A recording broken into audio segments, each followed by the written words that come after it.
For 6 years, the silence was sacred, grief a practiced performance.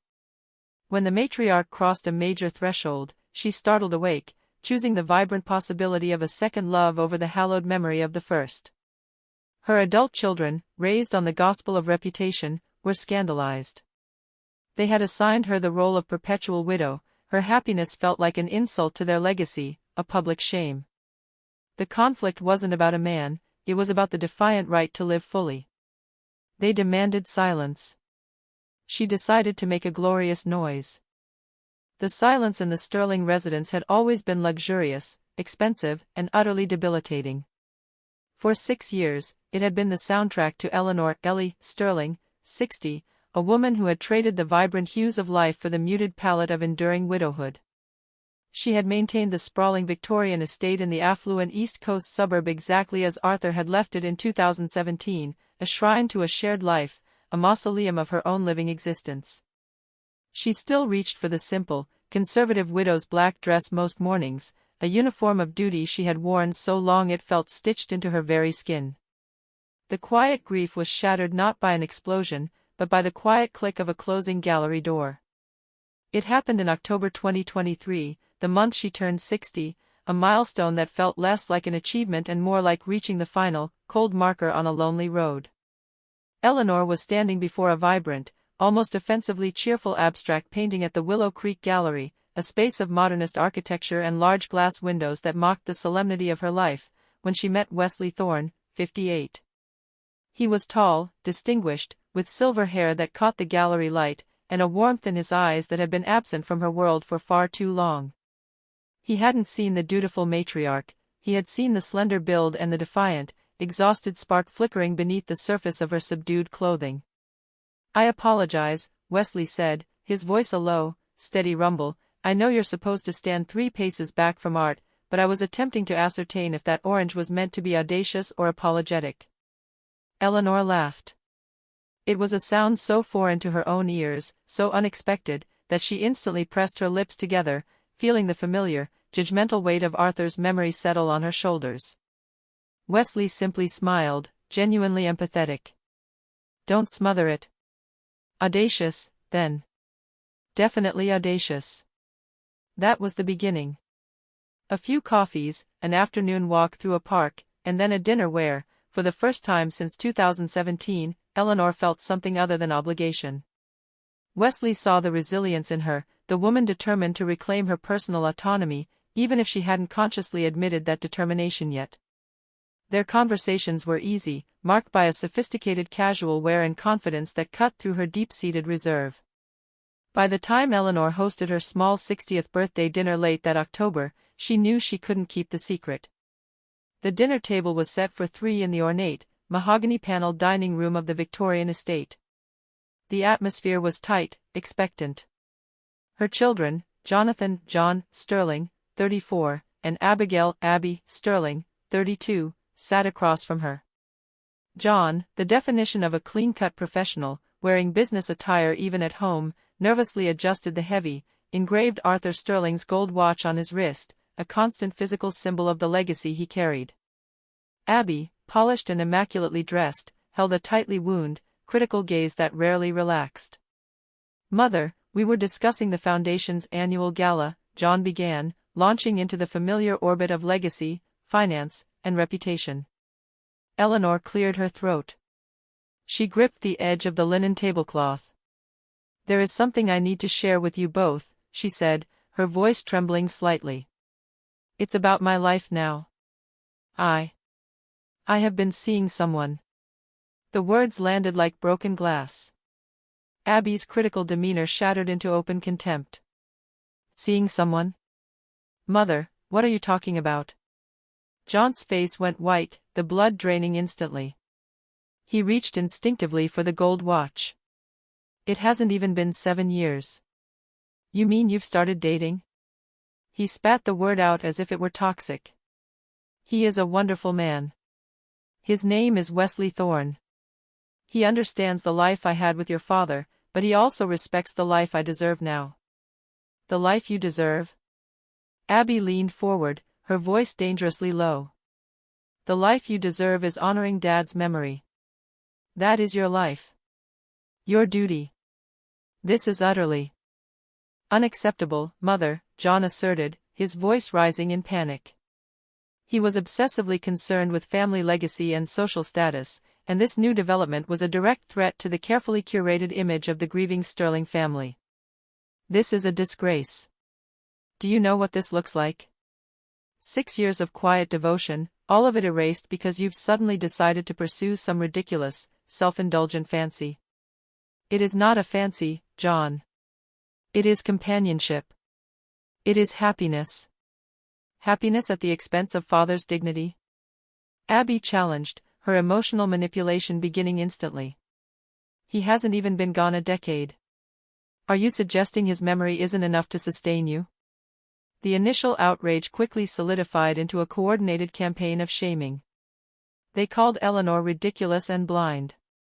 They dismissed Wesley, whom they had not yet even met, as a charlatan and a leech, convinced he was solely interested in her sizable finances protected by the Sterling family trust documents. By spring 2024, the conflict was an open wound. Eleanor had found herself, for the first time in decades, feeling truly alive, capable of enjoying a new pearl necklace Wesley had given her, a symbol of renewed self-worth. But this burgeoning joy was constantly shadowed by the cold judgment of her children. The confrontation that followed was planned by them, a calculated ambush designed to force her retreat back into the prescribed role of the dutiful widow. It happened at Greenwood Cemetery, the historic burial site where Arthur lay entombed in a large, expensive mausoleum. Eleanor was there alone, fulfilling a long-standing, monthly ritual. The rolling hills and old oak trees seemed to amplify the silence and the oppressive weight of the past. John and Abby emerged, their faces masks of rigid disapproval. "We heard you had another date with that man last night, Mother," John stated, crossing his arms. "I don't require your permission to live my life, Jonathan." "This isn't about permission, Eleanor. This is about propriety," Abby corrected sharply. She gestured toward the marble structure. "Look where you are. Does it not sicken you to stand here, honoring Dad, knowing that you spent the night before in the arms of some stranger who is likely cataloging the silverware in the hopes of a quick payday?" The accusation of sacrilege stung. "He is not a stranger, and he is a good man. And yes, I am here. I am here because I loved your father deeply. But grief is not a life sentence. It is not perpetual mourning." John stepped closer, his voice cracking with perceived moral authority. "It is a life of respect, Mother. We are Sterlings. We have a standing in this city. Your behavior is becoming a public disgrace. People talk. They pity us, the children who have to watch their mother dishonor their father's legacy and throw away 6 years of dignity for a man who is clearly nothing more than a fortune hunter." He didn't just worry about reputation, he worried that her reckless behavior would jeopardize his own rigid control over the family narrative. He viewed her happiness as a direct moral failure. "You are making me choose between my happiness and my family, Jonathan." "No, Mother," Abby hissed. "We are reminding you of the choice you already made when you married Dad. You chose this family, this name, this legacy. If you cannot understand that, then you are truly blind, just as we suspected." Eleanor stood between the cold marble of the mausoleum and the hard, unforgiving faces of her children. The weight of their scorn, the accusation of being ridiculous, nearly paralyzed her. She felt the shame intended, a deep, burning humiliation that almost forced the words of retreat from her lips. She could end it now. She could return to the safe, sterile silence of the Victorian estate and be the approved matriarch once more. But then she remembered the sound of her own laughter at the gallery, the feeling of Wesley's hand in hers, and the vital necessity of breathing clean air after 6 years trapped in a sealed room. "I am leaving now," Eleanor said, her voice trembling, but firming at the edges. "I am not discussing this here. Or ever again, in this manner. If you continue this charade, Mother, there will be consequences," John warned, gripping the gold watch tightly, as if preparing for battle. "Significant ones." The threat was realized weeks later in summer 2024, marking the event that became the accusation meeting, the intended death knell of Eleanor's new life. The setting was the Sterling Family Trust office, located in a cold, highly secure office building downtown.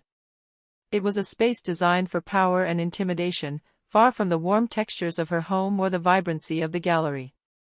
Eleanor sat across a large, polished mahogany table from John and Abby, with a stiff, unblinking legal advisor positioned at the end. John had stacked several bound documents, the Sterling Family Trust documents, in front of him, using them as both prop and weapon. "We have done our due diligence, Mother," John began, his tone formal, entirely devoid of filial warmth. "We retained a firm to conduct a background check on Wesley Thorne." "You hired investigators?" Eleanor was appalled. Abby cut in with a self-righteous flourish. "We have to protect the integrity of the family wealth and Dad's legacy, Mother. Considering your recent, poor judgment, it was necessary." John slid a thick folder across the table. "Wesley Thorne, according to his files, runs a small, non-profit arts foundation. His assets are minimal, and his personal debts are manageable, but present. He is, frankly, not in your league, financially or socially." Eleanor bristled. "This is insane. He is an honest man. He loves his work." "He is a man who recognized an opportunity," John countered, tapping the legal documents. "He met you shortly after your 60th birthday, a clear inflection point.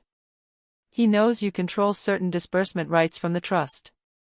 His profile fits every textbook case of a charming, charismatic opportunist targeting a wealthy, recently independent widow." Abby reinforced the attack, leaning in conspiratorially. "We know you are lonely, Mother. We forgive you for being susceptible to flattery. But we will not allow you to jeopardize decades of sterling effort because you are emotionally vulnerable and, frankly, blind to his intent. He is not interested in the money." Eleanor insisted, her voice tight with rising fury and deep-seated pain. They didn't see her vulnerability, they saw only her assets. "How can you be so certain, Mother?" John's voice was relentless.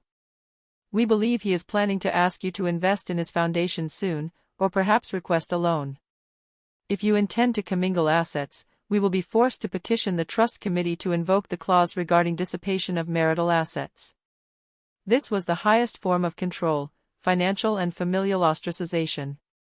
The threat was clear: leave Wesley, or lose control of her life and face a protracted, humiliating legal battle spearheaded by her own children. Eleanor looked from John's tightly wound expressions to Abby's cold, judgmental gaze. They weren't protecting her, they were imprisoning her in their version of Arthur's memory.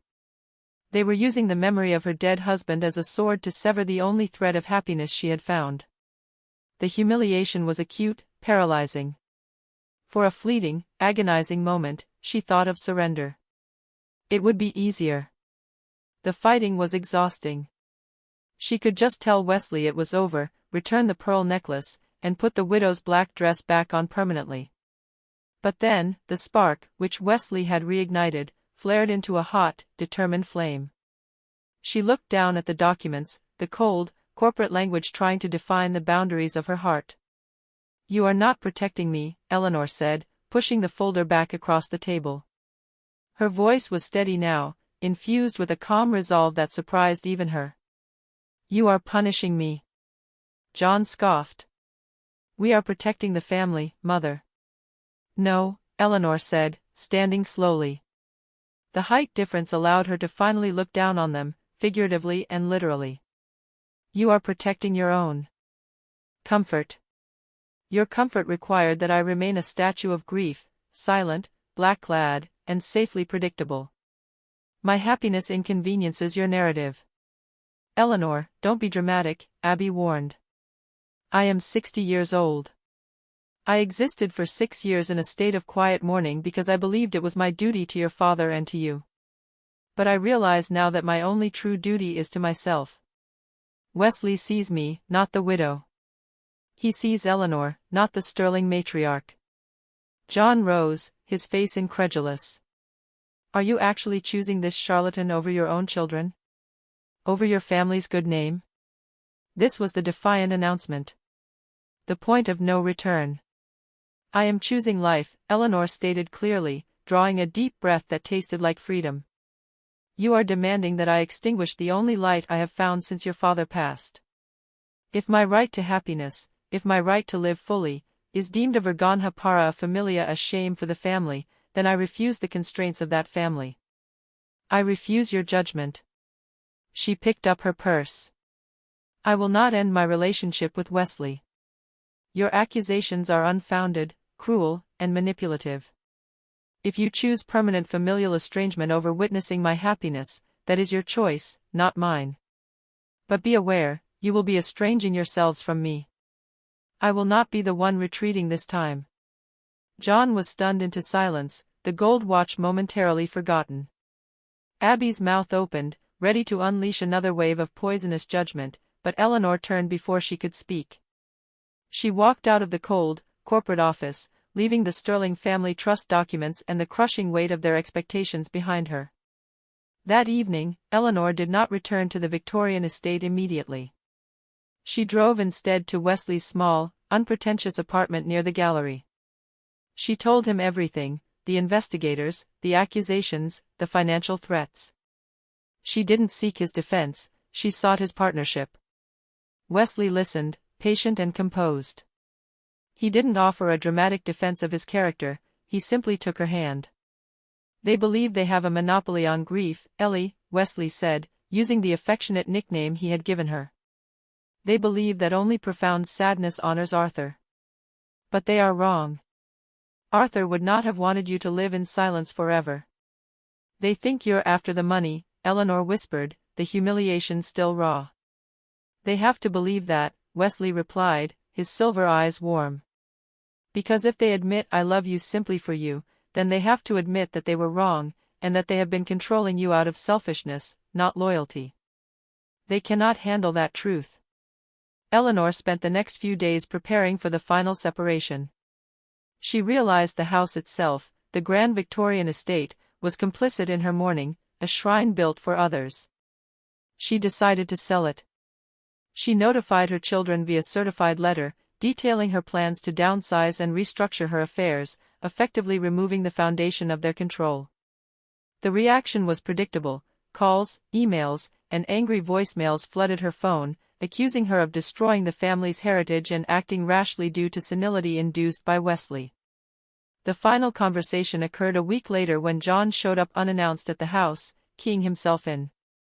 He found Eleanor in the master bedroom, not in the widow's black dress, but wearing a vibrant cobalt blue silk shirt, the color of the audacious painting at the gallery. "Mother, this has gone far enough," John pleaded, his tightly wound stress now bordering on desperation. "We can forgive the relationship if you end it now. We can contain the damage. Don't sell the house. Don't tear down everything Dad built." Eleanor looked at her son, seeing him not as the authoritative heir, but as a frightened man unable to cope with change. "Your father built his life, John. I built mine alongside him. And now I am building the rest of it, for me. You wear his watch," she pointed to the heavy gold watch gleaming on his wrist, "and you use his memory as an anchor. That is your choice. But you cannot anchor me to the past." She walked to her closet and pulled out the widow's black dress, folding it carefully, but decisively. "I am not ridiculing your father. I am refusing to die with him." John's eyes were narrowed, reflecting the ultimate judgment. "You have become a different woman, Eleanor. A stranger. You have sacrificed us for this man." Eleanor felt a deep sorrow, a genuine loss for the relationship she could never have with her children while they maintained this rigid stance. But the sorrow was clean, it was not paralyzing shame. "No, John," she said gently. "I have simply stopped sacrificing myself for you. My life is not a monument to your father. It is mine."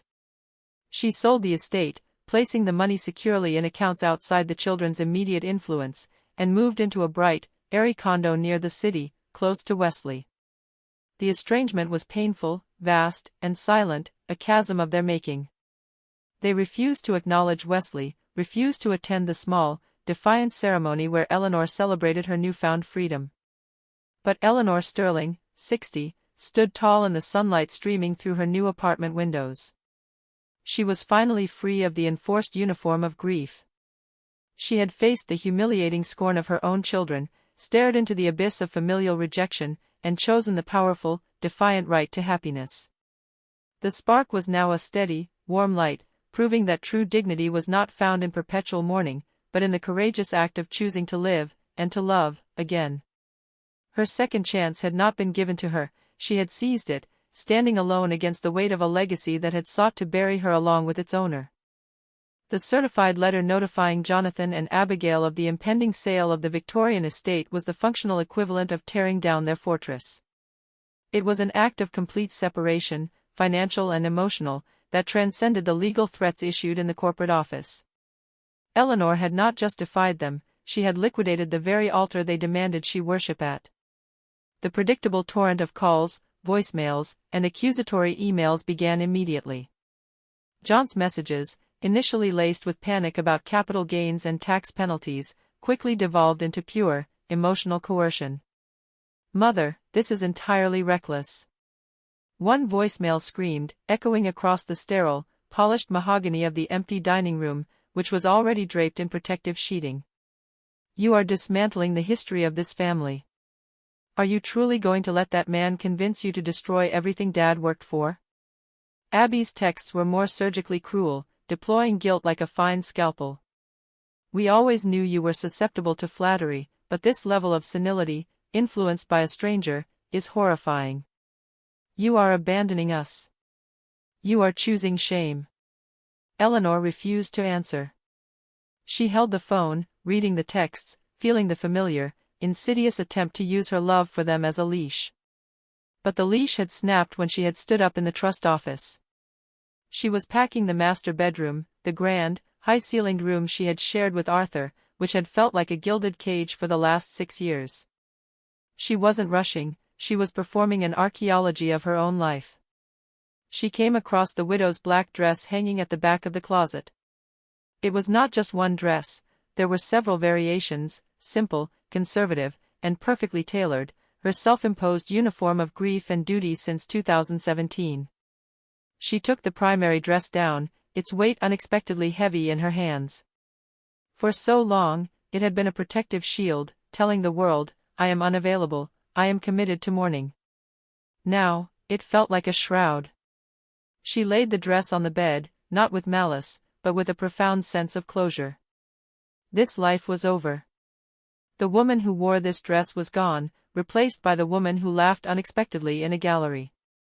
A sharp, unauthorized sound from downstairs, the unmistakable sound of the front door being unlocked with a private key, jarred her out of the reflective moment. Jonathan, looking utterly undone, stormed into the bedroom. His tie was loosened, his face drawn, and the heavy, engraved Arthur Sterling's gold watch on his wrist seemed to gleam aggressively in the afternoon light. This was not the contained, corporate man from the accusation meeting, this was a man losing control of his universe.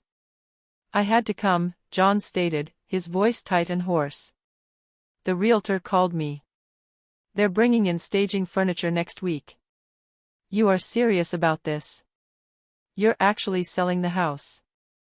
Eleanor turned, holding the folded black dress in her hands. She was wearing the vibrant cobalt blue silk shirt, the same shade as the audacious painting that had caught her eye at the Willow Creek Gallery, a deliberate choice of color over duty. "Yes, John. I am serious," Eleanor confirmed calmly. "It is too much house for one person. It holds many memories, but I need to make room for new ones." "Memories?" John spat out the word, taking a step toward the bed. He pointed a shaking finger at the dress. "This is not a memory, Mother. This is disrespect. Everything about this, Wesley, the sale, the sudden transformation, it's all a calculated slap in the face to Dad's legacy." "It is not a slap in the face. It is me choosing to live, not simply exist. Your father lived a full life. He would not have wanted me to be permanently miserable just to satisfy the expectations of the community, or yours." John scoffed, a truly ugly sound. "Don't pretend to speak for him. You are destroying the family narrative. Do you have any idea how much effort I've put into maintaining the sterling name since 2017? The foundation work, the board positions, the public image of the devoted, grief-stricken widow? This is not just about your personal joy, Mother. It is about social capital. You are making us look ridiculous. This was the core of the wound, revealed without the veneer of financial concern, John's obsessive concern with family legacy and social status. He viewed Eleanor's happiness as a direct moral failure that undermined his carefully constructed professional life. So my life, my happiness, is merely a tool for your professional advancement, Jonathan? Eleanor asked, her voice quiet but razor-sharp. It is about propriety. It is about being a sterling. That man, Wesley, he has no standing. He is an artist, a bohemian, a distraction. He will bleed you dry and leave us with the embarrassment of our mother making a fool of herself in her 60s. You are a spectacle. A veritable vergonha para a familia. He used the Portuguese phrase, perhaps recalling an old lesson in propriety from Arthur, emphasizing the depth of the cultural shame he felt. Eleanor felt the words sink into her chest, shame. The ultimate weapon. It was the moment of complete emotional betrayal. John was prioritizing an abstract, rigid standard of reputation over his own mother's well-being. This was the climax.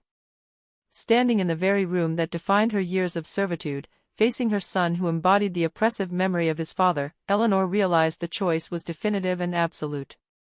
She placed the black dress gently on the bed, her movements slow and deliberate. I am not a spectacle, John, she said, looking him straight in the eye. I am a woman finally asserting her autonomy. Your comfort, your reputation, your legacy, it demanded that I stay silent and sad. That is a monstrous demand. I refuse to pay that price any longer. John's face twisted into an expression of desperate indignation. He raised his wrist, shaking the gold watch at her. This watch, Mother. This is Arthur. This is what you promised to honor. When you chose him, you chose this life, this family, this duty. Eleanor took a step back, the blue shirt seeming to stand out against the muted tones of the room. I loved your father, and I honored him for 6 long years by honoring his death. Now, I will honor myself by honoring my life. You are asking me to put on the uniform of perpetual mourning again, John, and I refuse to wear black for the rest of my days. If my happiness is a shame to your family, then I choose the shame. I choose Wesley. I choose me. John stared at her, genuinely stunned. The realization dawned on him that she was not just threatening estrangement, she was initiating it. She was unmooring herself completely. Then you leave us no choice, John whispered, his voice dangerously low, steeped in finality. You are forcing us to choose the name, the legacy, over you. That is your choice, John. And it will be a lonely one, Eleanor responded, her heart heavy, but her resolve unshakable. John stood motionless for a moment longer, the gold watch heavy on his wrist, a physical weight of the past he could not set down. He turned and left the room without another word, the sound of his angry steps receding, followed by the definitive, cold slam of the front door, the final echo of his disappointment. Eleanor stood breathing in the silence he left behind. The silence was different this time, it was not empty, but cleansed. The pain was acute, the loss of her children's approval was a profound sacrifice, but it was necessary. That evening, she packed the black dress into a box and sealed it with duct tape, labeling it simply, 2017 to 2023. She placed the pearl necklace, Wesley's gift, around her neck. It was subtle but vibrant, a constant reminder of the reintroduction of joy and self-worth into her life. She spent the following week systematically shedding the skin of the matriarch. She worked with her financial advisors, ensuring that the Sterling family trust documents, while still providing her with necessary income, were restructured in a way that offered John and Abby no legal leverage over her personal decisions or Wesley's involvement in her life. She was securing her freedom on every front, emotional, financial, and physical. When the Victorian estate finally sold, Eleanor did not look back. She moved into a bright, airy condo on the 14th floor of a downtown building. The space was modern, filled with natural light, and devoid of the heavy mahogany and dark Victorian textiles that had characterized her former life. It symbolized an escape, a clean slate, and the neutrality she desperately needed to build a future. Wesley was there on moving day, not directing the movers, but quietly organizing the books and making her a cup of tea. He didn't view this transition as a victory over her children, but as a hard-won peace for Eleanor. "It's a long way from the mausoleum," Wesley observed gently, referring to the Greenwood Cemetery, the site of the confrontation earlier that summer 2024. Eleanor smiled, genuinely. "A long way from the crypt of perpetual mourning, yes. Here, the air is clean." The estrangement with John and Abby solidified into a chilling silence. They refused to visit the new condo. They refused to acknowledge Wesley. They sent stiff, professionally typed letters through their lawyers regarding holiday arrangements and minor trust details, but the emotional connection was severed. They had chosen the family name and the perceived dignity of the past over their mother's living future. Eleanor accepted it. The pain did not vanish entirely, it settled into a low, tolerable ache, the cost of her freedom. She had mourned her husband, and now, she was mourning the loss of the relationship she had hoped to have with her adult children. But this new sorrow was clean, free of shame or doubt. She focused on her life with Wesley. They traveled. They attended art openings at the Willow Creek Gallery and beyond. Their relationship was characterized by deep respect, shared intellectual curiosity, and an easy companionship that had been absent from her constrained life.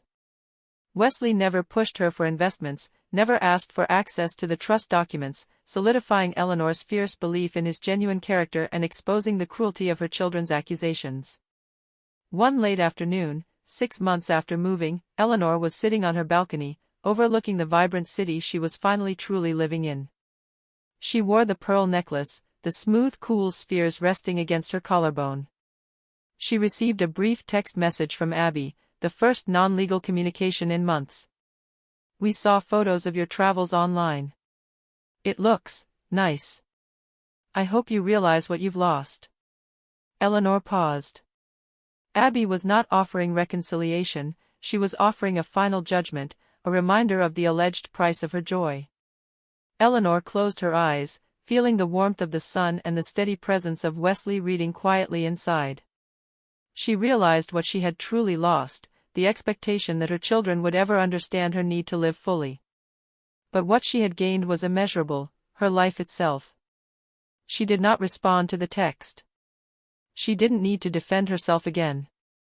The defiant announcement was made, not just in a corporate office, but every day she chose the cobalt blue over the black, every day she woke up beside the man who saw Eleanor, not the sterling matriarch. Eleanor stood up, a slender, elegant woman who had traded subservience for sovereignty. She turned from the view of the city and walked back inside, towards the light and towards Wesley. She had faced the humiliating scorn, the accusation of being a public disgrace, and the threat of permanent familial estrangement. She had realized that the right to happiness, the right to live fully, was a vital necessity, even if it meant standing alone. The heavy, oppressive weight of the past was finally gone, replaced by the light, audacious truth of her chosen future. Her second chance was not a shame, it was a triumph. The light in the new condo was relentless, washing away the shadows that had clung to the mahogany walls of the Victorian estate. It was the light of reality, unforgiving and clear, and Eleanor welcomed it. 6 months into her new life, the quiet hum of the city outside served as a constant reminder that she was no longer sequestered in the suburb of mandated grief. She had settled into a rhythm with Wesley that was both stimulating and profoundly peaceful. Their companionship was built not on obligation or history, but on a shared, deep appreciation for the moment. They spent mornings drinking coffee while reviewing architectural sketches, Wesley sketching ideas for a new installation, and Eleanor offering insights drawn from a lifetime of observed aesthetics, a life she never realized she could articulate until now. One crisp November morning, Eleanor found herself laughing uncontrollably over a misplaced comma in a poem Wesley was reading aloud. The sound was unfamiliar, high and free, an echo of a self she thought had been extinguished in 2017. Wesley stopped, setting the book down, his gaze warm. "That's the sound I waited for," he said, simply. "Waited for?" "The sound of true, unguarded happiness. It's magnificent." "It doesn't belong to the mausoleum, Eleanor." "The mausoleum." Greenwood Cemetery. The sight of so much anguish and the physical manifestation of the heavy memory John and Abby insisted she preserve. She hadn't visited Arthur's grave since the summer 2024 confrontation. That omission was deliberate, an act of silent rebellion. The memory of Arthur was now purely internal, freed from the crushing external performance required by her children. Eleanor had traded her days of careful preservation for active creation. She volunteered 3 days a week at the Willow Creek Gallery, cataloging new acquisitions and assisting in curatorial decisions.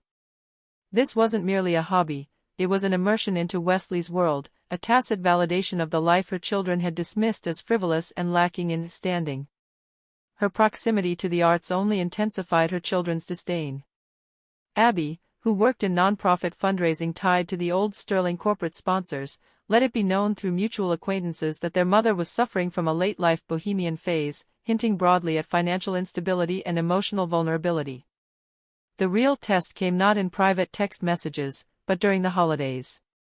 Thanksgiving passed in silence. Eleanor cooked a small, perfect dinner for two in her bright kitchen, overlooking the city lights.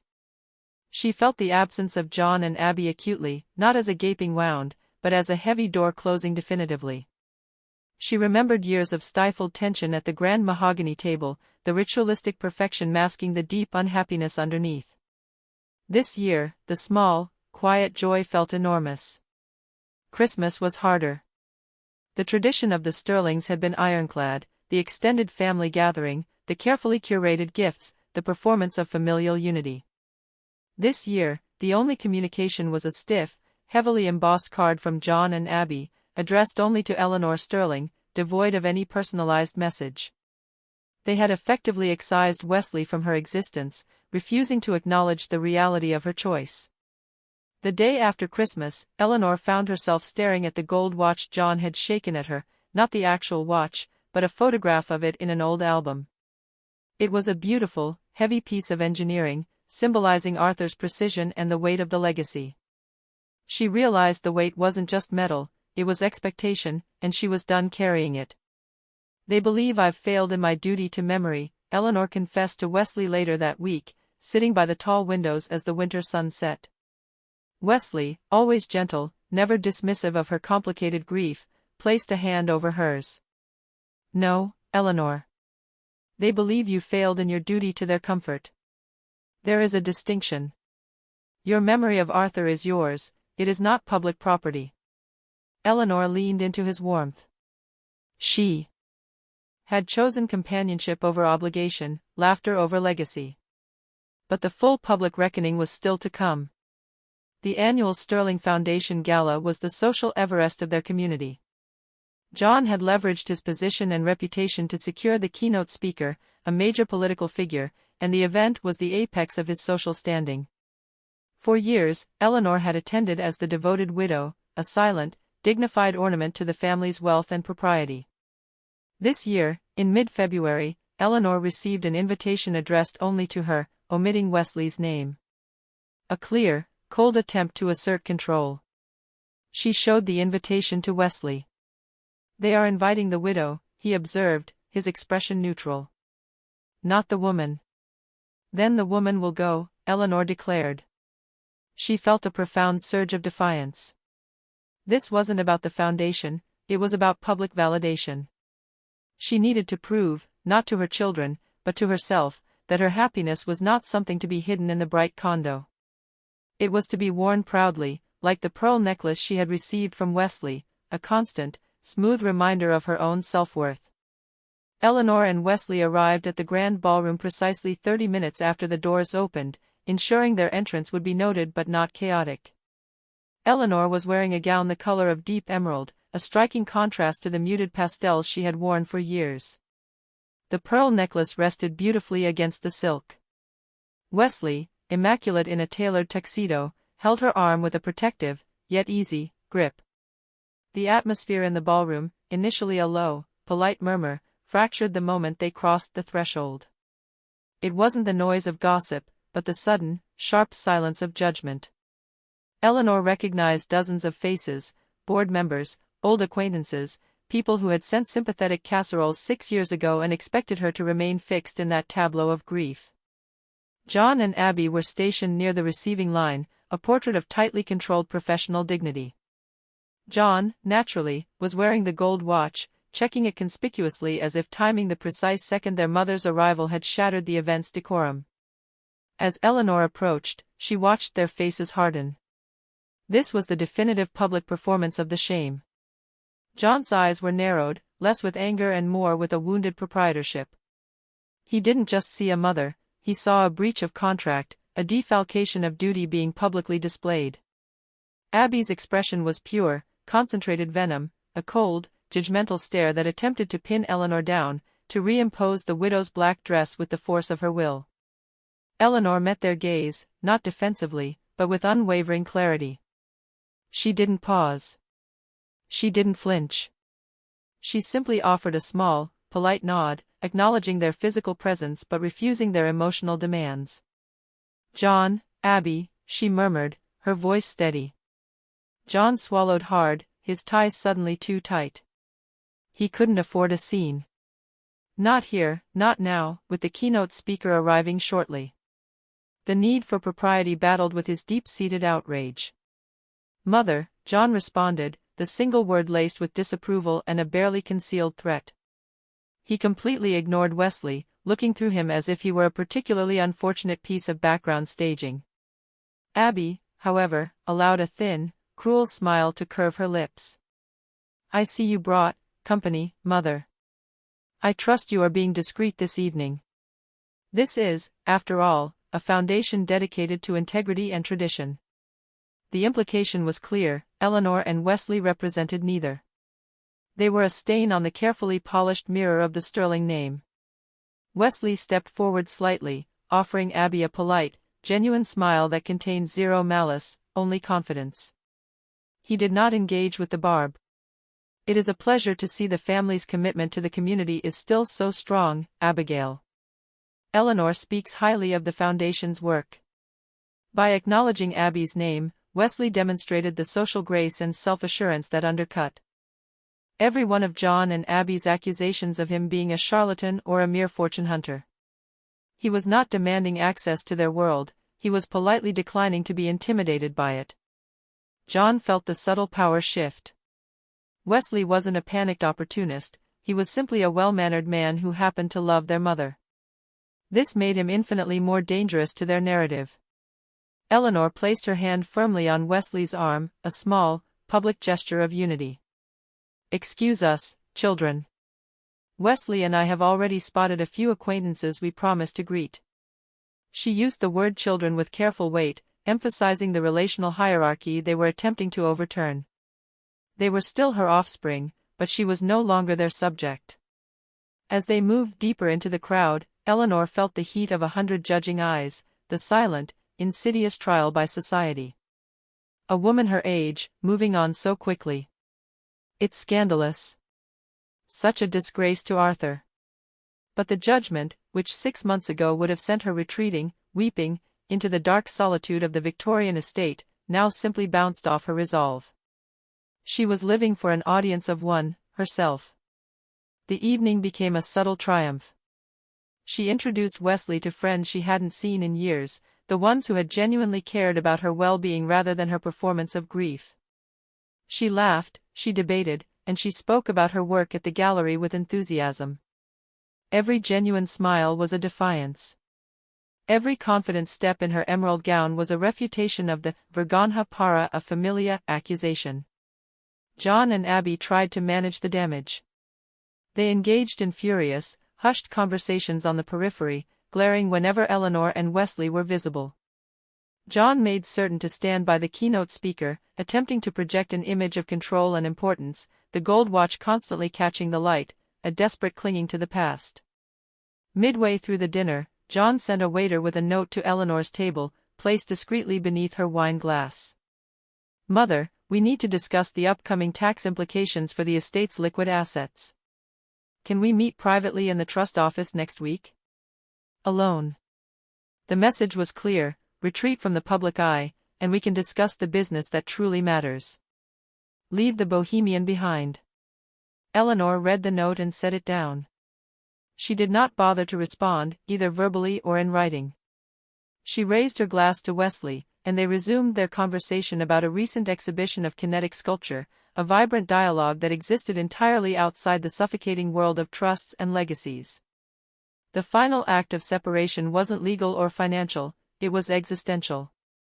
John and Abby had used the family's assets and reputation to define Eleanor's life. Now, she needed to ensure her chosen future remained untouchable. In the weeks following the gala, Eleanor began making plans for a long-anticipated trip with Wesley. They weren't visiting Europe's grand capitals, they were traveling to the high deserts of New Mexico, a place Wesley had always found creatively inspiring, and a region Arthur had always dismissed as uncivilized and too far from the action. Before leaving, Eleanor needed one final piece of physical and emotional closure. She drove to Greenwood Cemetery on a cold, bright morning. She parked far from the mausoleum, walking slowly through the rolling hills. The mausoleum, a granite monolith Arthur had commissioned years ago, stood as a massive, imposing fixture on the landscape, cold, gray, and permanent.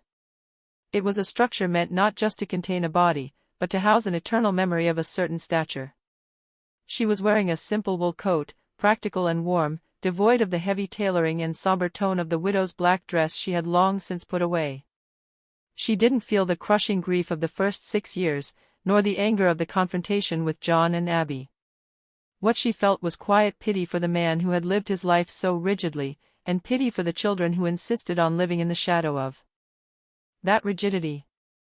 She carried with her a small, sealed envelope containing a certified letter, drafted by her lawyer. It wasn't about the trust or the house. It was a legal notification of her intent to change her name. Eleanor was not planning to take Wesley's name. That would simply substitute one form of proprietary ownership for another.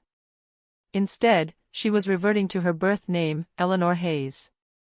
She was shedding the sterling name, the badge of honor and burden of duty, entirely. She pulled out the pearl necklace and held the cool spheres in her hand. They represented the introduction of new life and new joy. The sterling name represented the mandatory performance of a duty she had fulfilled and then transcended. She looked at the stone, at the place where John and Abby expected her to kneel and reaffirm her loyalty. Arthur, she spoke softly to the cold granite, her voice catching slightly, not from sorrow, but from the magnitude of the step. I honored you in life, and I honored you in death. 6 years was a long winter, and I cannot stay frozen forever. I choose Eleanor Hayes now. The sterling expectations are no longer mine. She left the letter with the cemetery management for formal filing, ensuring John and Abby would be notified through official legal channels, leaving them with no emotional leverage, only a procedural reality. The notification arrived 2 weeks later, while Eleanor and Wesley were already exploring the sun-drenched canyons of New Mexico. John called her immediately, his voice echoing through the poor cell reception, utterly incredulous. Eleanor Hayes? What in God's name is this stunt, Mother? Are you actually trying to erase us entirely? This is not just a personal decision, this is an insult to the entire family history. Eleanor, sitting on a sun-warmed rock, watching the desert horizon, closed her eyes and took a deep, cleansing breath of dry air. She was no longer performing for him. It is not a stunt, John. It is my name. The name I was born with. I am simply reclaiming my own identity, outside of the role you and Abby demanded I play. I am Eleanor. That is enough. This man, Wesley, he is manipulating you into destroying every vestige of Dad's legacy. You are humiliating us, publicly. Do you understand the ramifications of distancing yourself from the sterling name in this community? You are sacrificing everything for a ridiculous fling. The accusations, once terrifying, now sounded hollow and distant, like the frantic flapping of a bird trapped in an ornate, old cage. John was still trying to use shame as a weapon, but Eleanor was immune. The concept of shame was entirely predicated on the value she placed on their approval, and that value had been zeroed out the day she chose herself. "John," Eleanor said, her voice clear and gentle, crossing the vast distance between them. "The legacy your father built is housed in the foundation, in your work, and in the history books. It is not housed in my ability to mourn eternally or in my choice of name. Your shame is your own to carry. I am simply choosing joy." "Then you are truly lost to us," John whispered, the line vibrating with his disappointment. "You have chosen that man over your own children and your own name." "No," Eleanor countered softly. "I chose my life, John. You and Abby chose the expectations of the dead over the happiness of the living. That choice is yours, and I hope you find peace in it. But I must find peace in mine." She hung up the phone gently, the decisive click marking the final, absolute boundary. The silence that followed was not lonely, but expansive. She felt lighter than she had in decades, unburdened by the heavy expectations of the Victorian estate and the judgmental gaze of her children. Wesley emerged from their rented cabin, a sketch pad in hand. He didn't ask about the call, he didn't need to. He simply looked at Eleanor Hayes, who had shed her past like a restrictive garment, and saw the vibrant, resilient woman he had fallen in love with. "Ready to hike up to the mesa?" he asked. "More than ready," Eleanor replied, rising easily. She touched the pearl necklace at her throat, a symbol of her new, chosen life. The right to happiness, the right to live fully, had been secured. It was not a quiet, private victory, it was a defiant, public triumph. Eleanor had walked away from the judgment, the humiliation, and the family shame, choosing the audacious truth of her self-sovereignty. She never wore black again. Her future was as bright and vast as the New Mexico sky. Hit like, then subscribe to keep the good stuff coming.